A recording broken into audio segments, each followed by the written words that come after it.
I think from day one, it's a game changer.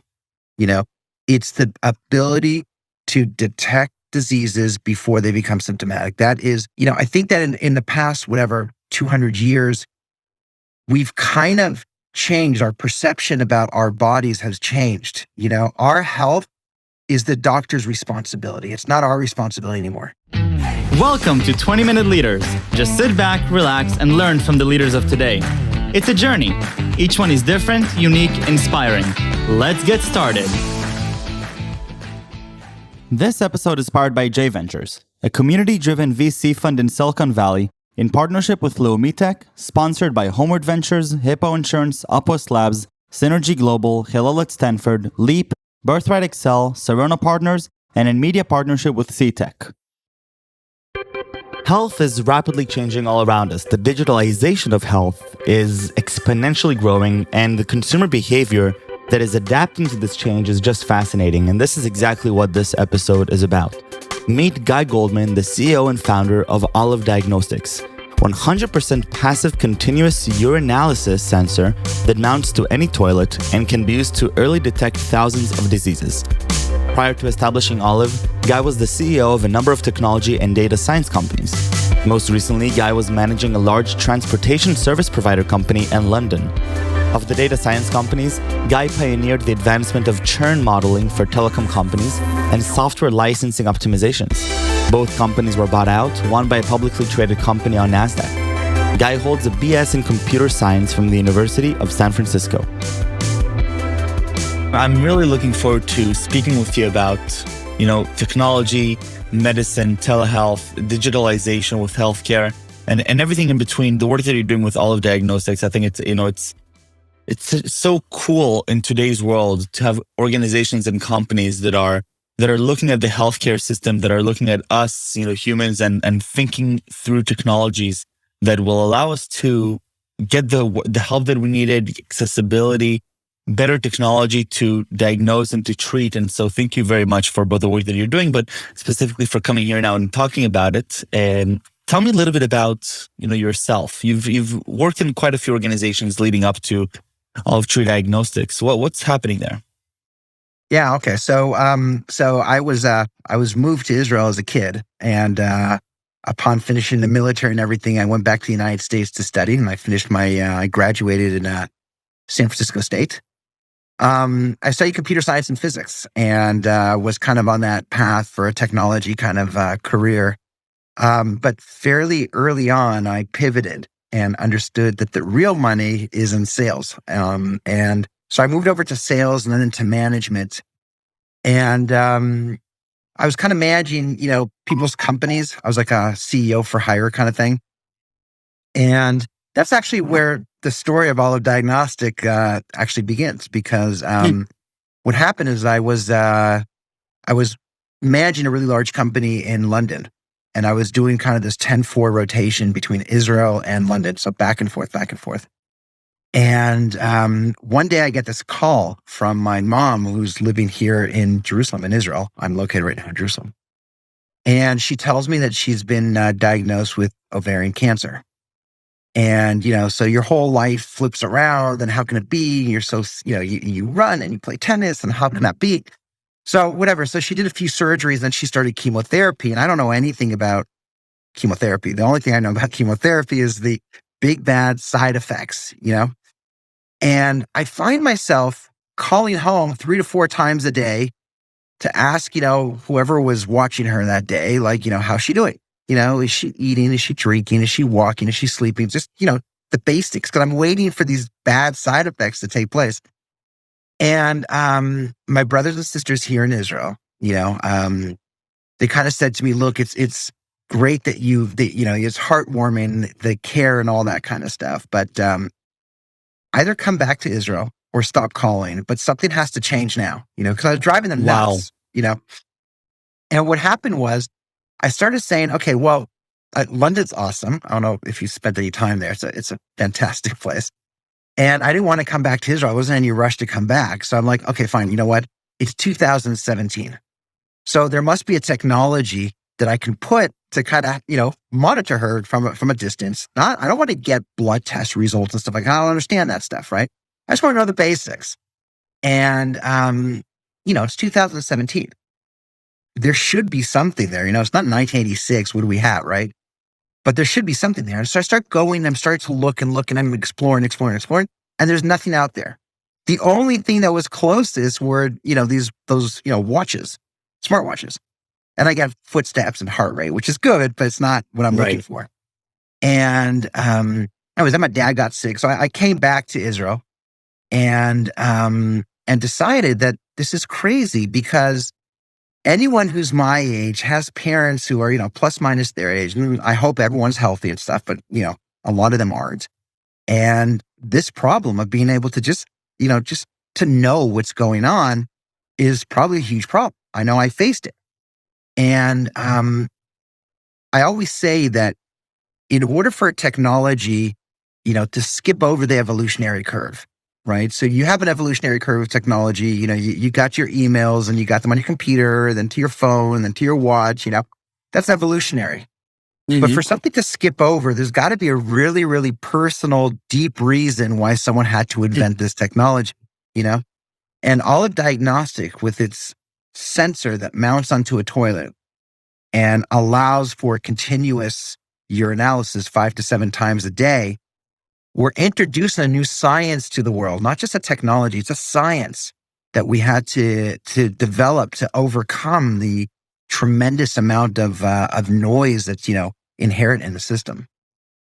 So I guess that's a long introduction of who I am, but it kind of, So when you're looking at both on the consumer behavior front as well as the scientific front, right? I mean, you have a few different things at play here because, there was a way to continue to get updates but with your mom, but it resulted in a not such a good, experience for the different parties, right? And at the same time, you're saying, well, even that, I'm not even sure. Like, even if I do get her the, blood test, whatever, I'm not sure that I can even read that. I need something that will be, halfway.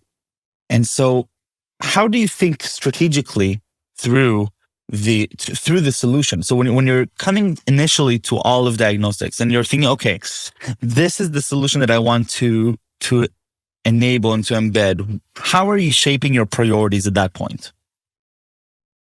So the priorities were really set, as you say, on, and the whole device is designed around a 74-year-old woman.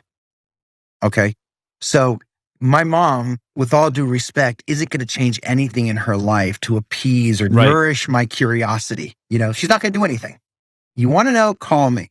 That's the kind of person she was, which is fine. I think a lot of people are like that, So really when we designed and prioritized the feature set and the look and feel and the way the device is installed, it's all designed for a 74-year-old woman to be able to install it and operate it and use it by herself, And there's a lot of features. And when you kind of get into the deep depth of it, you start to realize there's all these little nuances that you need to account for, forget the use cases they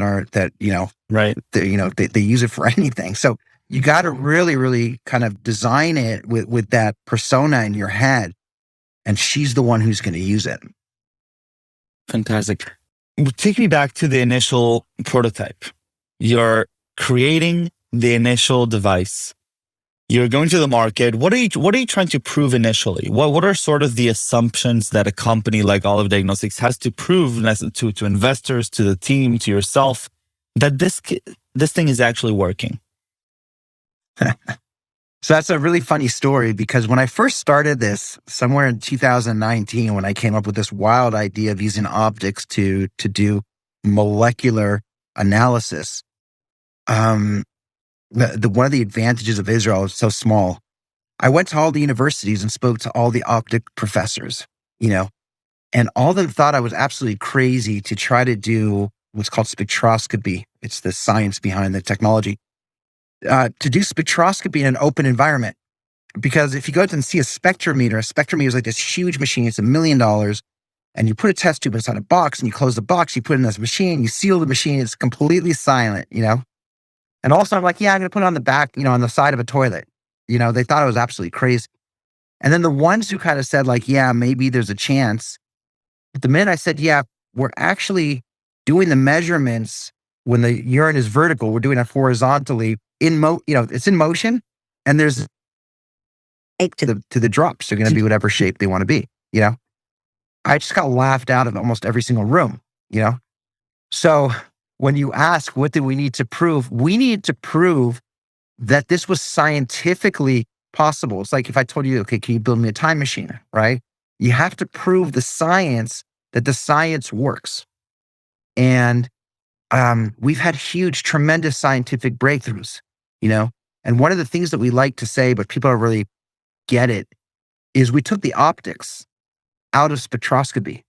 So we've gone so far out that, yes, we're using spectroscopy, but it's on this, it's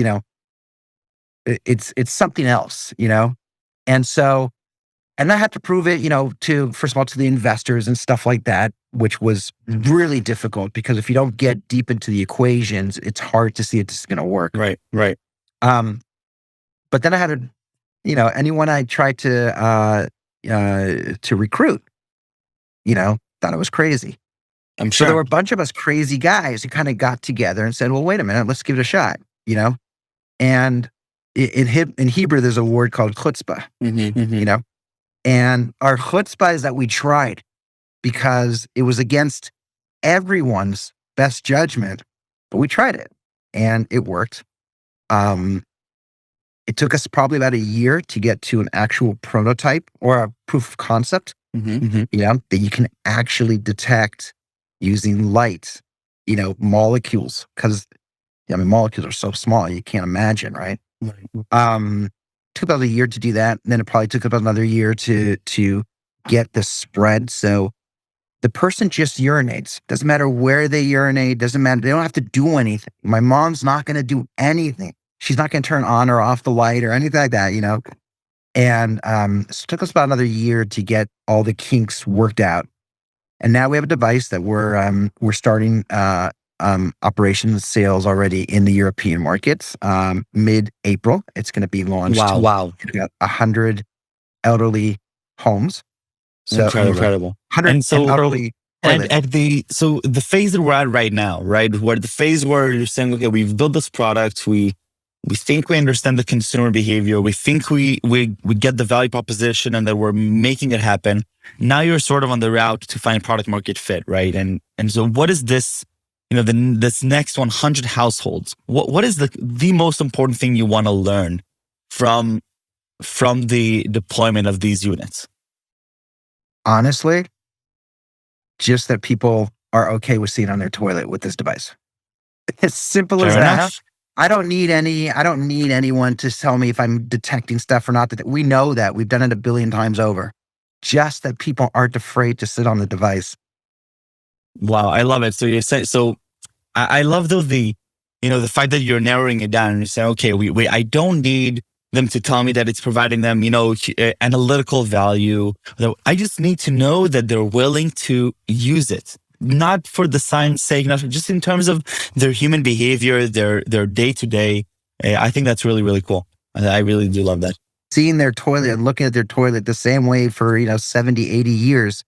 And all of a sudden there's this new thing on the toilet, for some that might be a little bit like, wait, what's this? And right. I just want to make sure, that works. So how are you envisioning this, down the line? So once this becomes a full-fledged product and you're taking it outside of, your own control, how do you imagine it getting to people's households and how do you grow this thing at scale? Great. That's a good question. So our initial market, and it didn't actually happen. It didn't happen purposefully this way. So when we started our company and we had funding and stuff like that, we started doing a lot of market research to figure out, there are so many verticals for this product, from sports and nutrition to safety at work, law enforcement, you name it. And everyone needs it. And we know because we're getting push from the market on almost every, we have like 15 or 20 verticals that each one is a $3, $4, or $5 billion market, And then we did all this analysis and we figured out that we're actually going to do, elderly remote monitoring, which was kind of the basis of the product. And initially, that's where we started from. But once we circled back and we found out that's actually our lowest hanging fruit, because we can provide the easiest, most articulate message to a B2B sale. So it's not even B2C, it's B2B. We sell it to the assisted living facilities. So they put in there, Right. Okay, good. Okay, so you're just telling me about the strategy for working with on the B2B versus B2C and the different, pros and cons in that regard. Right. So initially we're going after the elderly population. We believe that we get the biggest bang for our buck there. Plus it's a B2B sale versus a B2C sale. What we're doing for them is we're actually doing early disease detection.